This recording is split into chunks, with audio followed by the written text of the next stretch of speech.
Assalamualaikum warahmatullahi wabarakatuh. Melanjutkan bab yang kemarin ya, kita akan mempelajari perkembangbiakan pada tumbuhan Gymnospermae. Ya. Untuk yang pertama, seperti yang kalian lihat pada gambar di samping, tumbuhan Gymnospermae memiliki alat reproduksi berupa strobilus. Strobilus jantan menghasilkan gamet jantan serbuk sari, sedangkan strobilus betina menghasilkan gamet betina. Kemudian untuk reproduksi pada Gymnospermae diawali dengan penyerbukan dengan bantuan angin. Serbuk sari dilengkapi dengan sayap sehingga memudahkan gerakannya menuju strobilus betina. Biasanya tumbuhan ini terdapat pada tumbuhan jagung. Pada bakal biji megaspora terdapat struktur liang biji mikrofil dan kantong serbuk dari sari yang mengganti fungsi bunga sebagai organ reproduksi. Untuk selanjutnya ada metagenesis tumbuhan Gymnospermae. Nah, bisa kalian baca. Minta tolong untuk dicatat tumbuhan Gymnospermae, yaitu ini fase-fasenya. Dilanjut perkembangbiakan pada tumbuhan lumut dan tumbuhan paku. Perkembangbiakan generatif dan perkembangbiakan vegetatif tumbuhan lumut dan tumbuhan paku berlangsung secara bergantian melalui suatu pergiliran keturunan yang disebut metagenesis. Fase vegetatif atau fase sporofit maksudnya merupakan tahap saat tumbuhan menghasilkan spora, sedangkan fase generatif, fase gametofit yaitu merupakan tahap saat tumbuhan menghasilkan gamet. Ya, bisa kalian lihat ya. Ini sering kalian lihat di kehidupan sehari-hari, ada lumut, kemudian ada tumbuhan paku, ini di hutan banyak ya. Kemudian metagenesis tumbuhan lumut, ini tahap-tahapannya bisa kalian catat. Saya lanjut kembali. Metagenesis tumbuhan paku, kemudian metagenesis tumbuhan paku heterospora, metagenesis tumbuhan paku peralihan, bisa kalian catat. Kemudian ada teknologi reproduksi pada tumbuhan. Ya, ini adalah teknologi terbaru ya, bagaimana kita menanam. Ya. Biasanya kalau yang suka dengan tumbuhan bisa dijadikan taman di depan rumah mungkin ya. Yang pertama ada hidroponik, yaitu metode budidaya tanaman menggunakan air. Tanaman akan menyerap nutrisi yang terlarut dalam air untuk tumbuh. Kemudian selanjutnya ada vertikultura, yaitu metode budidaya tanaman dengan cara membuat instalasi bertingkat. Selanjutnya ada kultur jaringan, yaitu proses perbanyakan tanaman dengan memanfaatkan bagian tumbuhan untuk ditumbuhkan dalam media steril yang mengandung nutrisi. Nah, itu ya tentang sistem perkembangbiakan tumbuhan. Selanjutnya kita mempelajari sistem perkembangbiakan pada hewan. Nah, yang pertama ada perkembangbiakan aseksual pada hewan. Yang kedua ada perkembangbiakan seksual pada hewan. Kemudian ada siklus hidup hewan dan teknologi reproduksi pada hewan.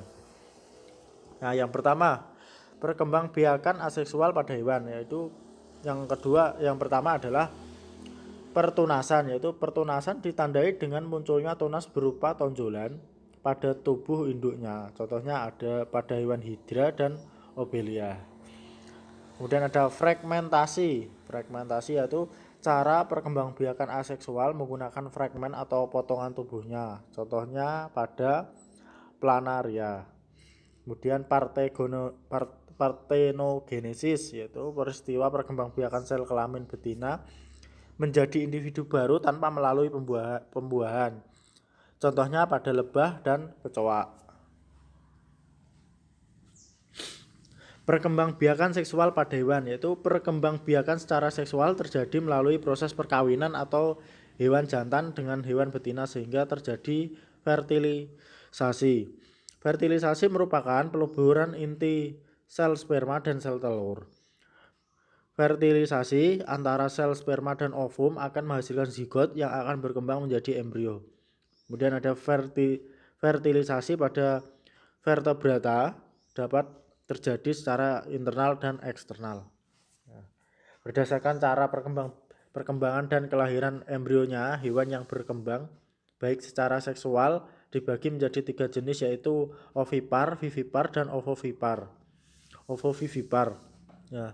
Ovipar adalah perkembangbiakan hewan dengan cara bertelur. Ya, bertelur. Contohnya katak, ya, katak. Kemudian ikan. Kemudian ada vivipar, perkembangbiakan hewan dengan cara melahirkan. Ini sangat banyak sekali ya. Ada sapi, kambing, dan sebagainya. Kemudian ada ovovivipar, yaitu perkembangbiakan hewan dengan cara bertelur dan melahirkan. Embrio hewan ini berkembang di dalam telur yang masih berada di dalam tubuh induknya.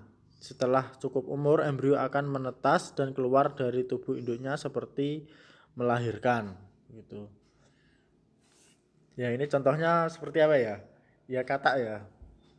Katak kan keluar telurnya keluarkan dulu, baru mereka akan menetas gitu. Yang ketiga adalah siklus hidup hewan, yaitu siklus hidup hewan adalah proses pergiliran makhluk hidup dari terbentuknya zigot atau tumbuh dan mampu membentuk zigot kembali. Pada beberapa jenis makhluk hidup selama siklus hidupnya terjadi perkembangbiakan secara seksual dan aseksual. Misalnya pada hewan Aurelia, ubur-ubur ya. Nah, siklus hidup hewan. Siklus hidup hewan ada metamorfosis, adalah proses perubahan bentuk tubuh pada tahap pertumbuhan dan perkembangan makhluk hidup. Ya. Metamorfosis sempurna yaitu tahapan metamorfosis yang setiap fasenya mengalami perubahan bentuk tubuh yang berbeda. Nah, itu yang namanya metamorfosis sempurna. Kemudian untuk metamorfosis tidak sempurna adalah bentuk hewan muda mirip dengan hewan dewasa dan pada metamorfosis tidak sempurna. Ya, seperti ini ya, contohnya belalang. Jadi bentuknya itu dari kecil sampai besar itu sama, tidak berubah wujud.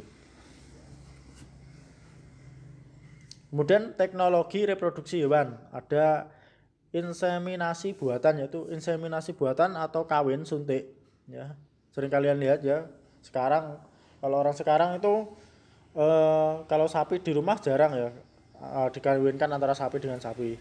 Kebanyakan menggunakan kawin suntik, yaitu inseminasi buatan atau kawin suntik adalah proses pemasukan cairan sperma dari saluran kelamin hewan betina dengan bantuan alat suntik. Nah, bisa dilihat.